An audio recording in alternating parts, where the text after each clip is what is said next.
Hello दोस्तों, इससे पूर्व हमने हॉब्स का जीवन परिचय एवं वैज्ञानिक भौतिकवाद का अध्ययन किया था।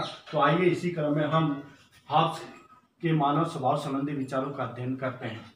हॉब्स राज्य का अध्ययन मानव स्वभाव के विश्लेषण से करता है, अर्थात वह राज्य का अध्ययन मानव स्वभाव में करता है। उसने मानव स्वभाव की व्याख्या की है और अपने सभी सिद्धांत मानव स्वभाव पर ही आधारित किए हैं।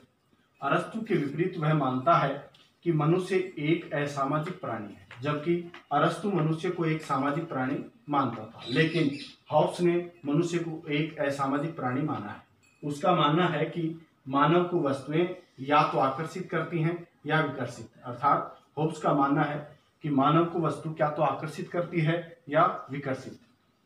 आकर्षण को इच्छा की भूख का कहा जाता है, अर्थात हॉब्स आकर्षण को इच्छा की भूख कहता है और इसी प्रकार विकर्षण से घृणा करता है। अर्थात हॉब्स के अनुसार यह माना जाता है कि विकर्षण से व्यक्ति घृणा करता है, नफरत करता है। मनुष्य की प्रत्येक इच्छा में उसका स्वार्थ निहित होता है। हॉब्स का मानना है कि मनुष्य की प्रत्येक इच्छा में उसका स्वार्थ निहित होता है। जिन वस्तुओं से आकर्षित होता है उन्हें वह अच्छी कहता है, अर्थात जिन वस्तुओं से मनुष्य आकर्षित होता है वह उन वस्तुओं को अच्छी कहता है कि ये चीजें अच्छी हैं। जिन्हें वह नापसंद करता है, अर्थात जिनसे विकर्षण पैदा होता है, उन्हें वह बुरी कहता है। अच्छाई या बुराई वस्तुओं में नहीं, अर्थात हॉब्स ने कहा है कि अच्छाई और बुराई वस्तुओं में नहीं होती है, जबकि यह मानव भावना में होती है कि मानव भावना अच्छी बुरी होती है। न तो वस्तु अच्छी होती है और न ही वस्तु बुरी होती है, सिर्फ मनुष्य की भावनाएं उस वस्तु के प्रति अच्छी या बुरी होती हैं। मनुष्य के समस्त क्रियाकलाप स्वार्थ भावना से प्रेरित होते हैं। हॉब्स ने कहा है कि मनुष्य के समस्त क्रियाकलाप स्वार्थ भावना से प्रेरित होते हैं तथा संचालित होते हैं, अर्थात वह अपने स्वार्थ के वशीभूत होकर कोई भी कार्य करता है। सामान्यतः सामाजिक तथा लौकिक व्यवहार में मनुष्य यह प्रयत्न करता है कि उसकी संपत्ति सुरक्षित रहे, कि वह चाहता है कि लंबे समय तक उसकी संपत्ति उसके पास में बनी रहे और उसकी इच्छाएं वासनाएं पूरी होती रहें तथा लंबे समय तक उसकी इच्छाएं और वासनाएं पूरी होती रहें। जैसा वो चाहे वो वस्तु उसको प्राप्त होती रहे। युगों से भूखा और अतृप्त मानव, अर्थात हॉब्स कहता है कि युगों युगों या अर्थात सदियों से भूखा और अतृप्त मानव जो संतुष्ट नहीं हुआ है, अपनी अभिलाषाओं की तुष्टि में ही सतत संलग्न रहता, अर्थात अपनी इच्छाओं को पूर्ण करने में ही सतत प्रयास करता रहता है।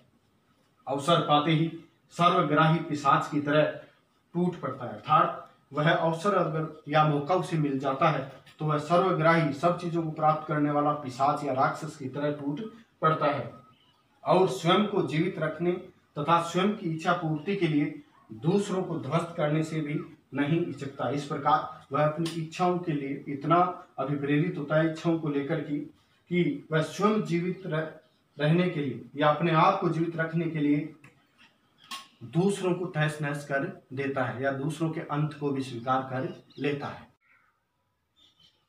हॉब्स के शब्दों में हम मानव स्वभाव में झगड़े के 3 प्रमुख कारण देखते हैं, अर्थात हॉब्स ने मानव स्वभाव में झगड़े के 3 कारण बताए।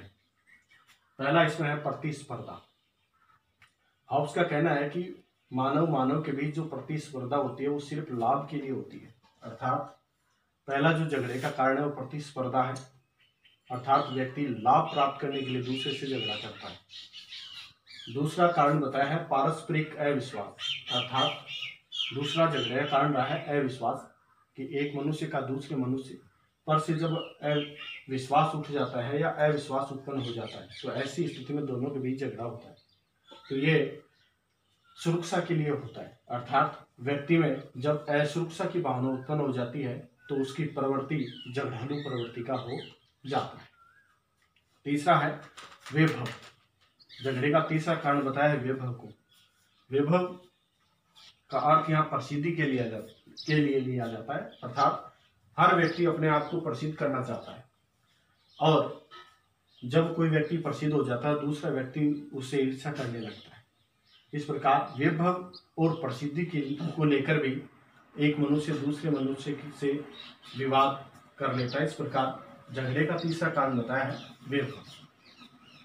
हॉब्स के अनुसार मानव मूलतः एक असामाजिक प्राणी है, अर्थात हॉब्स बार बार कहता है कि कि मनुष्य एक असामाजिक प्राणी है जो सदैव आत्मरक्षा की मूल प्रवृत्ति से संचालित होता है। अर्थात वह सदैव ये चाहता है कि स्वयं की आत्मरक्षा करता रहे या अपना बचाव करता रहे, तो चाहे दूसरों को नुकसान होता रहे, इससे उसको कोई मतलब नहीं है, सिर्फ स्वयं की सुरक्षा उसे चाहिए। मानव में स्वार्थ, भय, शक्ति के प्रति प्रेम, अहंकार, संघर्ष आदि के दुर्गुण भी पर्याप्त मात्रा में व्याप्त होते हैं। अर्थात होप्स ने बताया कि मानव में की प्रवृत्ति स्वार्थ की होती है, वह भय डरा हुआ होता है, हर व्यक्ति शक्ति के प्रति प्रेम करता है, अर्थात हर व्यक्ति शक्तिशाली बनना चाहता है, अहंकार, संघर्ष अर्थात हर व्यक्ति में अहम होता है, उसके वशीभूत होकर वह संघर्ष करने लगता है, आदि दुर्गुण भी पर्याप्त मात्रा में व्यक्ति में व्याप्त होते हैं। हॉब्स के अनुसार मनुष्य अहमवादी अर्थात अहंकारी होता है, वह स्वार्थी, डरपोक, अल्पजीवी, अल्पजीवी का अर्थ है कि वह कम समय जीने वाला, अर्थात संघर्ष होगा, संघर्ष में कुछ व्यक्तियों का जीवन चला जाएगा। इस प्रकार मनुष्य का जीवन अल्प काल का होता है, अर्थात अल्पजीवी होता है। इस प्रकार मानव का स्वभाव से बुरा होता है, अर्थात हॉब्स ने बताया कि मानव स्वभाव से बिल्कुल बुरा होता है।